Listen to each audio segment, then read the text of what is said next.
Hello guys! Andito nga ako ngayon sa Chroma by Create Salon Marikina. Pumunta ako ng aesthetic clinic para itry itong Cinderella Intense Slimming Drip.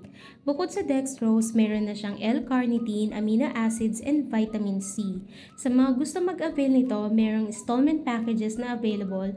Mas makakamura dahil may mga free sessions na siyang kasama.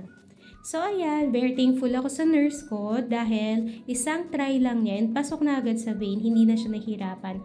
Very experienced and napakagaan ng kamay niya.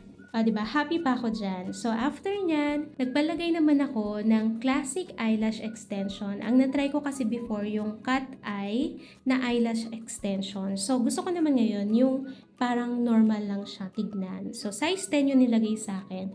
O, diba? Ang ganda. Sobra. O, sino ka dyan? Ayan yung before and after ng eyelash ko. So, punta na kayo dito sa Chroma by Create Salon Marikina.